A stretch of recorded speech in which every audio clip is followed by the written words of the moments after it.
Hello students, welcome to Mehta PG college. BSc part first year में जो unit अपन start कर रखे थे, यूनिट नंबर 4, उसी में अपन ग्राफ यूनिट जो है वो अपन स्टार्ट किए थे, ग्राफ थ्योरी। उससे रिलेटेड कुछ अपन डेफिनेशन दे गए थे, ठीक है। देन उसी से रिलेटेड आज 2-3 थ्योरम्स है और कुछ डेफिनेशंस और है, वो पार्ट आपको देखना है। देन अपन चलेंगे, फिर कुछ ऑपरेशन लगाएंगे अपन इस ग्राफ थ्योरी पे, ठीक है। तो ग्राफ के लिए आपको बताया था पहले भी, तो ग्राफ होने के लिए आपके पास में क्या क्या होनी चाहिए, बोले कुछ पोर्शन तो होना चाहिए वर्टेक्स के। जैसे ये फर्स्ट वर्टेक्स है V1, दूसरा वर्टेक्स ले लिए V2 और इन एज को मिला दिए, इस वाले को दे दिए V3, एक और दे दिए, इसका नाम दे दिए V4 और इस वाले पार्ट को मिला दिए। इस सब का नाम क्या होता है? ये तो होती है कोर, फर्स्ट कोर। इसको हम क्या बोलते हैं? Second core. ये बोलते हैं अपन थर्ड कोर, ये बोलते हैं अपन फोर्थ कोर। ये वाला पार्ट अगर मान लो मिलाओगे तो इसका नाम क्या हो जाएगा आपका इसमें? E5, fifth core. इस वाले पोर्शन अगर मान लो और मिलाते हो आप लोग इस वाले पोर्शन को, इसका नाम क्या हो जाएगा? E6, ठीक है। ये जो स्ट्रक्चर आपका इसमें है, यही स्ट्रक्चर किसके लिए है? G = VE। जरूरी नहीं है कि इसी तरीके से स्ट्रक्चर बनाओ, किसी भी तरीके से स्ट्रक्चर बना सकते हो। यहाँ पे जो शीर्षों का जो समुच्चय है आपके पास में, यानी कैपिटल जो V है आपके पास में, उसके अंदर कितने हैं आपके पास में? V1, इसका नाम है V2, यानी V1, फिर साथ में V2, फिर साथ में V3 और फिर साथ में V4। और ये जो है आपके पास में E का मान, E का जो मान है, यानी कोरों का जो समुच्चय है आपके पास में, कोरे, वो कोरों का समुच्चय देखो क्या आपका इसमें, वो है E1, E2, E3, E4, E5 और E6। तो ये आपके पास में है शीर्षों का समुच्चय और ये आपके पास में किसके लिए है? कोरों का समुच्चय, ठीक है। तो इनसे रिलेटेड अपन कुछ डेफिनेशन देखे थे, भाई सरल ग्राफ क्या है, लूप क्या है, समांतर कोरें क्या होती है। इन्हीं सभी के अंदर आगे अपन जाकर के थ्योरम कर रहे हैं भी अपन फिलहाल। तो थ्योरम क्या आपके पास में? थ्योरम ये है, थ्योरम है हमारे पास में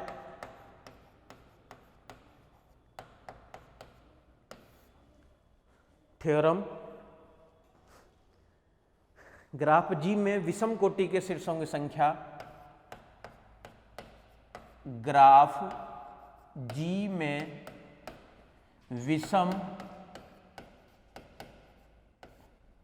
कोटि के शीर्षों की संख्या, शीर्षों की संख्या, विषम कोटि के शीर्षों की संख्या, विषम कोटि के शीर्षों की संख्या सदैव एक समपूर्णांक होती है, सदैव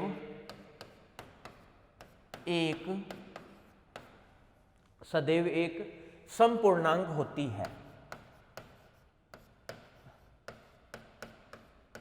समपूर्णांक होती है।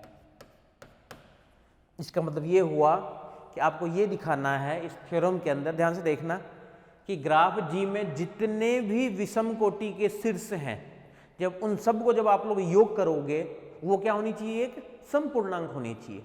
भाई जितने भी विषम कोटि के शीर्ष हैं उन सब को जब आप लोग ऐड करोगे, तो ऐड करने के बाद में जो वो होनी चाहिए आपके पास में, क्या होनी चाहिए? उसकी संख्या जो होगी वो क्या होगी? आपके पास में एक सम संख्या होगी। ये आपके पास में थ्योरम है। तो ग्राफ के अंदर अपन क्या करेंगे इसको प्रूफ करने के लिए? भाई दो ही टाइप के तो हो सकते हैं, या तो उस ग्राफ के अंदर समशीर्षों की कोटि होंगे, या फिर उसी ग्राफ के अंदर क्या होगा? विषम कोटि के शीर्षों, या तो समकोटि के शीर्ष या फिर विषम कोटि के शीर्ष, ठीक है। उसी चीज को अपन क्या करेंगे इसके अंदर अप्लाई करेंगे, समकोटि के शीर्ष या फिर विषम कोटि के शीर्ष, ठीक है। आज प्रूफ के अंदर दिया है ग्राफ G = VE है। अच्छा, एक थ्योरम का अपन और काम में लेंगे, but degree of V = 2E वाली थ्योरम, ठीक है। उस वाले थ्योरम को अपन प्रूफ करके और देख लेंगे। हम जानते हैं कि इसको अपन अप्लाई करेंगे, हम जानते हैं कि graph G equals to VE, graph G equals to VE जिसमें कोरों की संख्या E हो, जिसमें कोरों की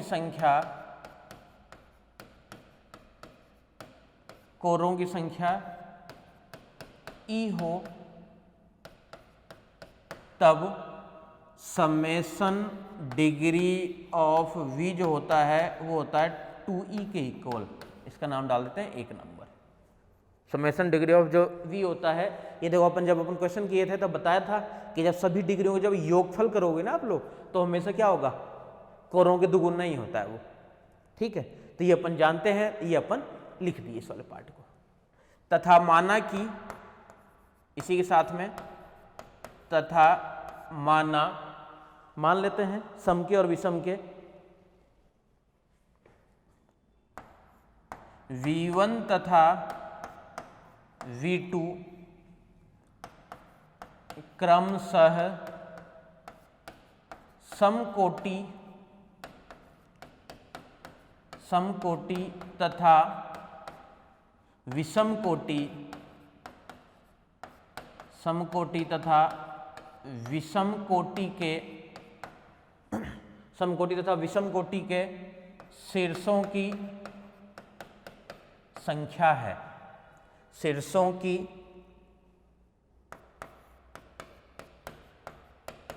संख्या है। ये अपन मान रहे हैं ऐसा कि समकोटि के और विषम कोटि के आपस में क्या है, ये शीर्षों की संख्या है। या तो V1 है और साथ में क्या है, V2 है। तो अपन ये भी लिख सकते हैं कि यानी V के अंदर जो होगा बोला या तो V1 यूनियन क्या होगा V2, ये अपन लिख सकते हैं। या फिर इसको अपन ये भी लिख सकते हैं क्या, V equals to V1 union का काम क्या होता है, प्लस देना, प्लस इसका काम क्या होता है V2। इसका नाम डाल देते हैं इक्वेशन नंबर 3। ये अपन लिख सकते हैं, कोई दिक्कत नहीं है भाई। जो भी ग्राफ आपके पास में है, जो भी ग्राफ है, उस ग्राफ के अंदर क्या होगा, बोले या तो समकोटि की शीर्ष है या विषम कोटि की शीर्ष है। तो अपन शीर्षों पे ही बात कर रहे हैं अपन, तो अपन बता सकते हैं कि या तो उसके अंदर क्या होगा V1 होगा या फिर उसके अंदर क्या होगा V2 वाला पार्ट होगा। अब दोनों के अंदर क्या कर रहे हैं अपन, समेशन ले लेते हैं। अब V1 किसके लिए, ध्यान से देखना, ये V1 तो है सम के लिए, अब V2 किसके लिए है, V2 आपस में है विषम के लिए। V2 किसके लिए है, विषम के लिए। तो इस तरफ दोनों तरफ अपन डिग्री निकाल लेते हैं, यानी डिग्री ऑफ V, साथ में समेशन भी ले लेते हैं, इक्वल्स टू इधर भी समेशन डिग्री ऑफ V1 फिर plus summation degree of V2। V1 तो किसके लिए है, सम के लिए है, और V2 किसके लिए है, विषम के लिए है। ठीक है, और समेशन डिग्री ऑफ V का जो मान होता है वो देखो समीकरण नंबर 1 से इसका मान क्या है 2E इक्वल्स टू, ये मान क्या हो जाएगा, सम के लिए degree of V1 plus summation ये विषम के लिए डिग्री ऑफ V2, इसका नाम डाल देते हैं 4 number. 2E equals two degree of V1 सम के लिए और डिग्री ऑफ V2 किसके लिए, विषम के लिए। इसका नाम क्या डाल दिए अपन, इक्वेशन नंबर 4 डाल दिए इसका नाम। ठीक है, देख लो आराम से देख लो। अब ध्यान से देखना, ये भी एक समपूर्णांक है, ये तो है ही खुद एक समपूर्णांक, और एक ये भी आपस में कैसा, देखो ये वाला पार्ट भी एक समपूर्णांक है। ये जब दोनों समपूर्णांक है तो डिग्री ऑफ V2 क्या होगा, ये भी एक समपूर्णांक ही होगा, क्योंकि इसको वाले को जब इधर करोगे तो दो समपूर्णांक को जब सब्ट्रैक्ट करोगे या दो समपूर्णांकों को जब जोड़ोगे तो खुद भी क्या होगा, एक समपूर्णांक ही होगा। तो विषम कोटि के जितने भी शीर्ष होंगे वो क्या मिल जाएगा, एक समपूर्णांक। ये तो आपको दिखाना था। समीकरण 4 में बस और सा लैंग्वेज लिख देते हैं इसके लिए। समीकरण 4 में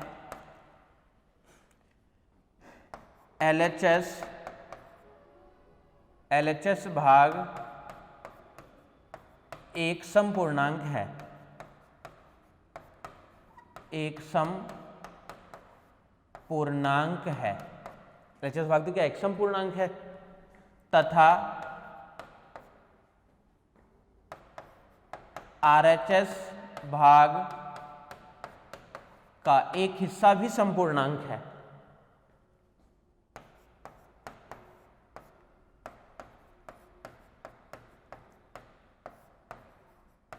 भी समपूर्णांक है।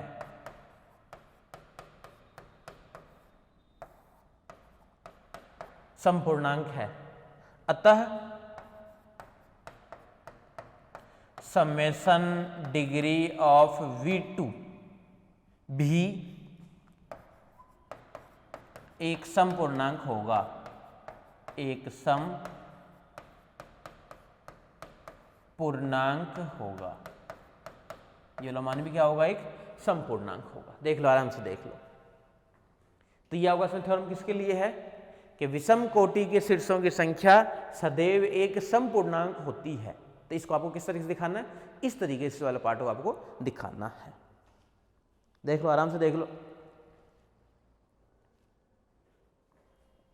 ठीक है, नेक्स्ट थ्योरम पे चलते हैं।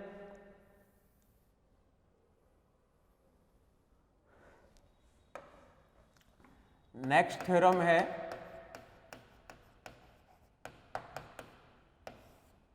किसी ग्राफ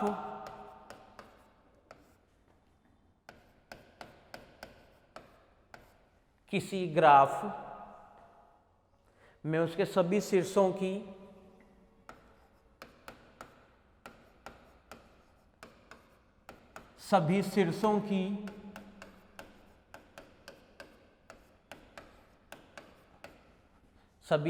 की कोटियों का योगफल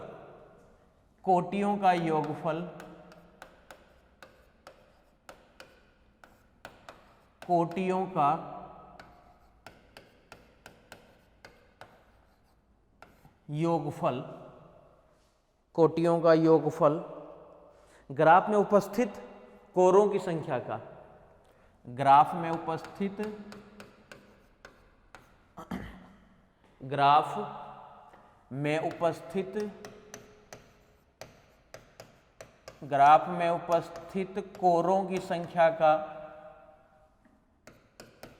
कोरों की संख्या का ग्राफ में उपस्थित कोरों की संख्या का 2 गुना होता है। 2 गुना होता है। या इसके लिए सेकेंड लैंग्वेज अगर बात करोगे मान लो तो और करके ये भी बता सकते हो कि समेशन डिग्री ऑफ V का जो मान होता है वो क्या होता है? 2e के बराबर होता है। ठीक है, तो ये वाली थ्योरम है। तो इस वाले थ्योरम को देखो जब प्रूफ करोगे तो इस वाले पार्ट को देखो प्रूफ करने के लिए अब इसको अब देखो लैंग्वेज से आपको दिखाना पड़ेगा। लैंग्वेज से क्या दिखाना पड़ेगा? क्योंकि इस वाले पार्ट के अंदर देखो आपको करना क्या है, आपको ये दिखाना है कि कोई भी ग्राफ होगा तो एग्जाम्पल लेके तो अपन दिखा नहीं सकते हैं। तो इस वाले थ्योरम को प्रूफ करने के लिए आपको इसके बस लैंग्वेज से लिखेंगे कि जो एक कोरे होती है उस कोर के अंदर 2 शीर्ष होती है। अपन एक बार तो बात करेंगे कि उस ग्राफ में कोई लूप नहीं है, उस ग्राफ के अंदर कोई लूप नहीं है। अगर कोई लूप नहीं होगा तब तो कोई दिक्कत है ही नहीं। अगर कोई लूप है तो उसकी जब निकालोगे आप लोग क्या निकालोगे? वो 2-2 बार काउंट होता है। लूप वाला जो पार्ट होता है वो काउंट तो होगा 2-2 बार जब डिग्री निकालते हैं, और शीर्ष पे भी देखो 2-2 बार वाला पार्ट आएगा। तो उसी सभी पार्ट को अपने को बस लैंग्वेज वाले पार्ट के अंदर लिखना है। देखो उसको अपन कैसे लिखते हैं? दिया हुआ है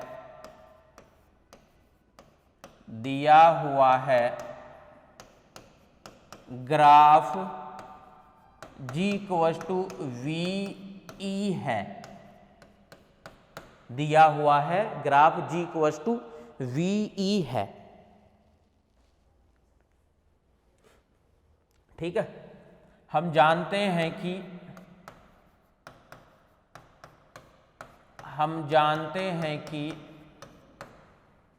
प्रत्येक कोर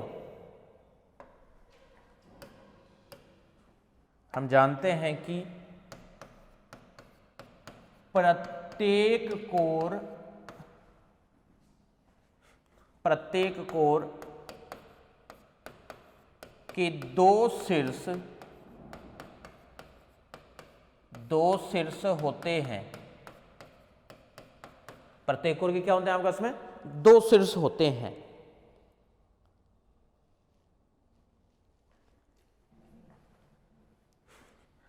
ग्राफ जी में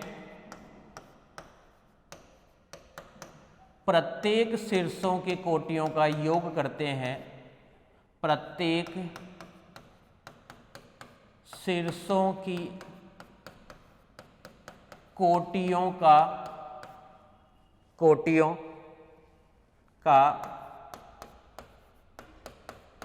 योग करते हैं। ध्यान से देखते रहना।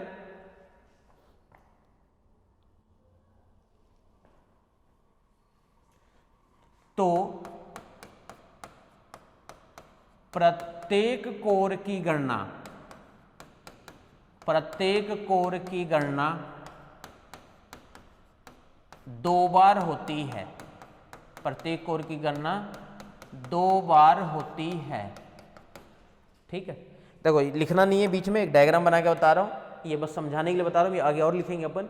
अभी तक जो अपन लिखे हैं वो क्या लिखे हैं कि कोई ग्राफ है, और ये भी जानते हैं कि जो आपके पास में आपके पास में क्या कोई भी कोर है तो इसके अंदर दो शीर्ष होते हैं। एक तो ये वाला शीर्ष है V1 और एक ये शीर्ष है जिसका नाम क्या है V2। और ये भी जाने हैं कि जब मान लो आप लोग इसकी अगर मान लो कोटि निकाल रहे हो तो इसकी कोटि क्या है? एक बार, और इसकी कोटि क्या देखो एक बार। तो इस कोर की गणना तो दो बार हो रही है ना कोटि निकालने में। इस शीर्ष के लिए जब कोटि निकाल रहे हो तो भी एक बार गिन रहे हो, इस शीर्ष के कोटि निकालो तो भी इसको एक बार गिन रहे हो। दो ही चीज तो अपन लिखे हैं कि उस कोर की गणना, तो वही तो लिखे हैं कि प्रत्येक शीर्ष की कोटियों का योग करते हैं। तो प्रत्येक कोर की गणना क्या होती है? दो बार होती है। तो प्रत्येक कोर की गणना दो बार होगी इसके अंदर। ठीक है, ये सब आपके पास में क्या है दिया हुआ है। प्रत्येक कोर की गणना दो बार होती है। ये सब अपन लेके चल रहे हैं। यदि, अब यहां से अपन केस लिख लेते हैं। यदि ग्राफ में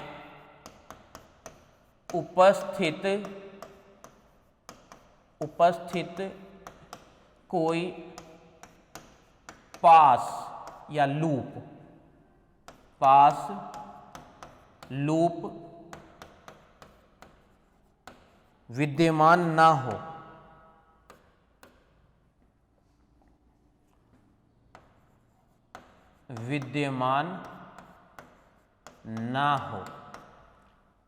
ग्राफ में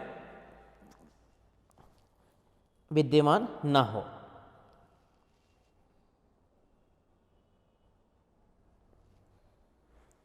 तथा यदि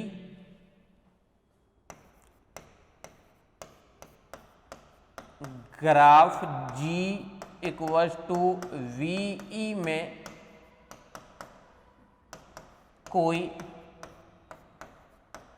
पास विद्यमान हो,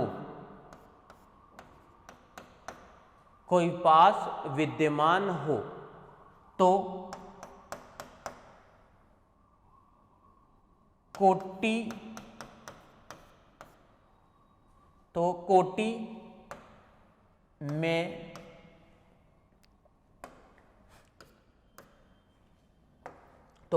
में उसकी गणना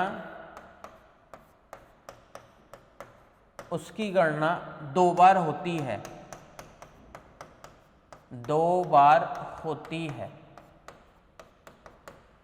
अगर कोई उसके अंदर लूप नहीं है तब भी दिक्कत नहीं है, कोई अगर लूप है तो उसकी गणना कितनी बार होगी? दो बार होगी। अगर मान लो आप लोग बना रहे हो, ये ग्राफ मान लो बना दिए, ये ग्राफ मान लो बना दिए, ठीक है, कैसे बना दिए? ये V1 है, ये V2 है, ये V3 है, ये V4 है, यहाँ पे एक लूप भी है। तो इसकी जब डिग्री निकालोगे तो 1, 2 और 3, और एक ये 4 और एक ये 5, तो V1 की कितनी डिग्री है? 5 है ना टोटल V1 वाले पार्ट की। तो देखो भी यहाँ पे कोर तो ये एक ही है ना, लेकिन इसकी गणना लूप के कारण क्या हो रहा है? देखो दो दो बार हो रहा है। तो वही चीज देखो अपन लिख रहे हैं। अतः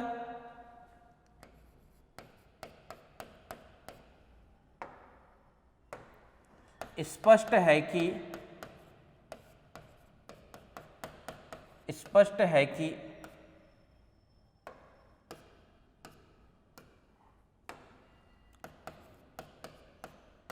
किसी ग्राफ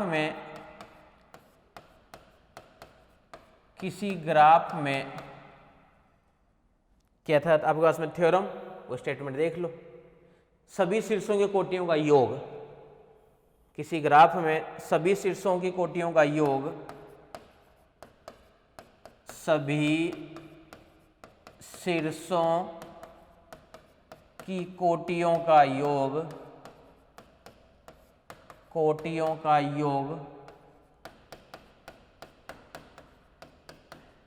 कोरों की संख्या का 2 गुणा होता है। ये वाला पार्ट था आपके पास में, यानी समेशन ऑफ डिग्री का जो मान निकाल रहे हैं अभी अपन, यानी समेशन डिग्री ऑफ v जब निकालोगे तो इसका मान क्या हो जाएगा आपके पास में 2e। फॉर एग्जाम्पल इस वाले पार्ट के लिए आप लोग समझ सकते हो, इस ग्राफ के अंदर कितने कोरे हैं, पहले तो डिग्री देखो तो इसके तो हो गए 5, v1 की 3 और 2 5, ध्यान से देखना। इसके हो गया आपके पास में 2, इसके हो गया आपके पास में 3, इसके हो गया आपके पास में 2, तो 5 2 7 3 10 और 2 12, टोटल हो गया आपके पास में डिग्री 12। ये इसका मान कितना है टोटल, देखो 12 है, इक्वल्स टू 2 इंटू कोर भी देख लो, कोर कितनी है 1, फिर ये 2, फिर ये 3, फिर ये 4, फिर ये 5 और एक ये कोर 6, इसका मान है 6। तो ये 12 इक्वल टू क्या हो गया आपके पास में 12। यही देखो आपको दिखाना था, कोरों की संख्या क्या होना चाहिए 2 गुना होना चाहिए।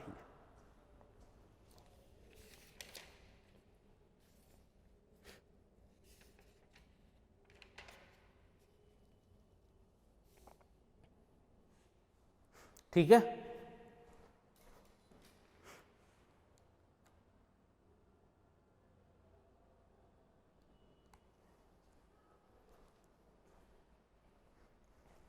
अब यहां से जो पोर्शन चलेगा वो चलेगा डिस्ट ग्राफ के लिए। डिस्ट ग्राफ में सिर्फ और सिर्फ देखो इसी में बता देता हूं थोड़ा सा, डिस्ट ग्राफ में सिर्फ और सिर्फ डायरेक्शन आपके पास में गिवन होगी, ये डायरेक्शन दे देगा, हो सकता है ये डायरेक्शन दे दे, हो सकता है ये डायरेक्शन दे दे, तो सिर्फ और सिर्फ डायरेक्शन आपके पास में क्या होगा गिवन होगा, तो आप लोग समझ जाओगे कि वो आपके पास में कैसा है डिस्ट ग्राफ है।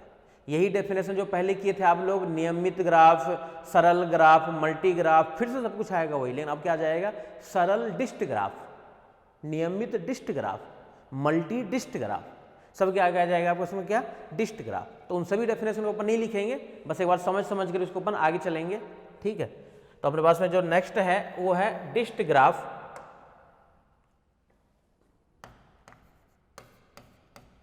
डिस्ट ग्राफ, डिस्ट ग्राफ ध्यान से देखना,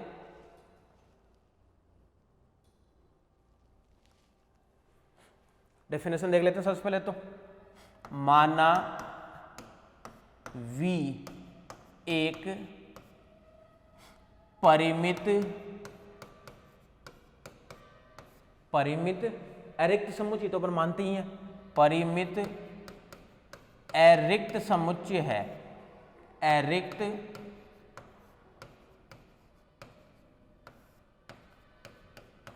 समुच्चय है, माना V एक परिमित अरिक्त समुच्चय है,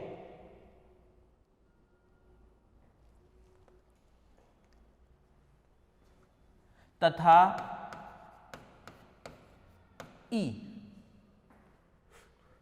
समुच्चय V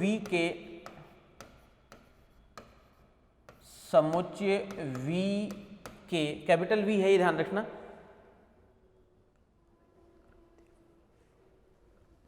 अवयवों के क्रमित युग्मों, अवयवों के क्रमित युग्मों, अवयवों के क्रमित युग्मों का समुच्चय है, का समुच्चय है।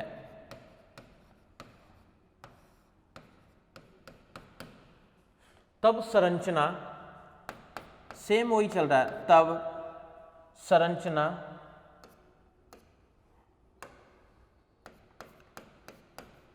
संरचना G equals to VE,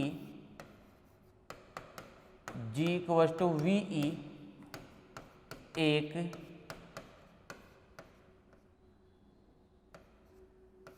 डिस्ट graph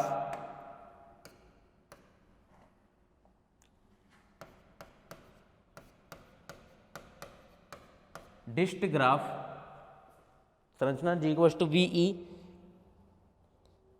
एक डिस्ट ग्राफ कहलाता है।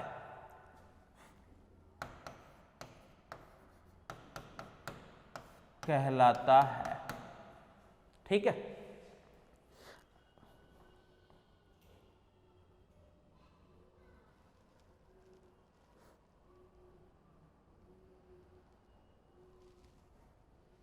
अब देखो जो जो अपन डेफिनेशन देखे थे ग्राफ में, ग्राफ के जस्ट बाद अपन क्या देखे थे, ग्राफ, फिर अपन देखे थे सरल ग्राफ।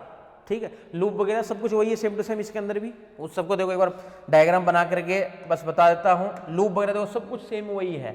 एक ग्राफ है आपके पास में V1, एक और है V2, एक और ले लिए V3, इनको मिला भी देते हैं, V1 V2 को मिला दिए, इसको मिला दिए, इस वाले पोर्शन को फिर से मिला दिए, इसकी डायरेक्शन ये दे दिए, इसकी डायरेक्शन ये दे दिए, एक लूप बना दिए, एक और बना दिए, मान लो इस तरीके से ग्राफ बना दिए। ठीक है, इसकी डायरेक्शन बना दिए ये। तो देखो ये सारे सारे जो कोरे हैं, देखो इसको बोलते हैं अपन डिस्ट कोरे। इसको अपन क्या बोलते हैं, डिस्ट कोरे। लूप में ध्यान से देखना, लूप में देखो दोनों डायरेक्शन हो जाता है, इधर से जा रहा है तो इधर से आ भी रहा है। तो देखो इसी के लिए देखो दो डायरेक्शन हो गई, एक इधर वाली डायरेक्शन और एक इधर वाली डायरेक्शन। तो लूप में देखो दो डायरेक्शन हो जाती है। ठीक है, पहले अपन देखे थे क्या, सरल ग्राफ। अब क्या बनेगा आपके पास में, सरल डिस्ट ग्राफ। तो सरल डिस्ट ग्राफ मतलब क्या हो जाएगा, सरल डिस्ट ग्राफ में पहले था आपके पास में क्या कि समांतर कोरे तथा लूप से मुक्त ग्राफ, एक क्या कहलाता है, सरल ग्राफ। अब क्या होगा इसमें, सरल डिस्ट ग्राफ। जैसे नेक्स्ट हमारे पास में है सरल डिस्ट ग्राफ।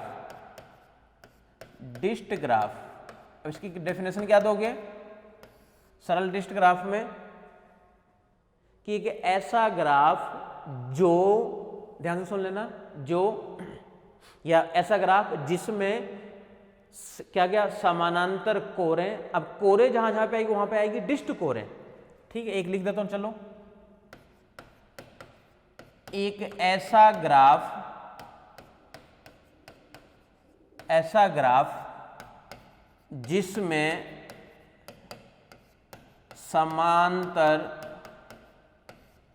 डिस्ट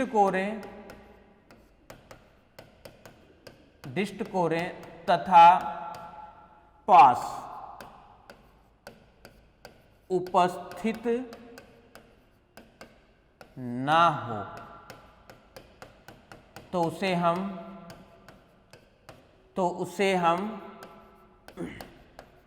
सरल डिस्ट ग्राफ कहते हैं। सरल डिस्ट ग्राफ कहते हैं। आ गया समझ में? बस अब जहां जहां पे अपन कोरे लेते थे ना पहले काम में, वहां पे हर जगह पे अपन काम में क्या लेंगे, डिस्ट कोरे। कोरे अब सिंपल नहीं चलेगी, कोरे मतलब हो जाएगा डिस्ट कोरे। यानी कोरे कहीं भी लिखा हुआ है, इसका मतलब अब कोरे को नहीं लेना, आपको किसको काम में लेना है, डिस्ट कोरे। अगर डायरेक्शन दी हुई है तो, और अगर डायरेक्शन नहीं दी हुई है तो अपन क्या लेंगे, सिंपल कोरे ही लेंगे। ठीक है, ये हो गया हमारे पास। जैसे इसका तो कोई, जैसे हमारे पास में क्या है, प्रतिसम्मित, सम्मित, इन सभी देखो डेफिनेशन सेम ही होती है। प्रतिसम्मित, सम्मित, सभी देखो बता देता हूं एक बार। प्रतिसम्मित डिस्ट ग्राफ और एक होता है सम्मित डिस्ट ग्राफ।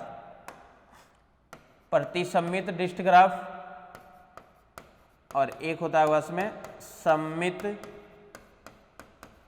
डिस्ट ग्राफ।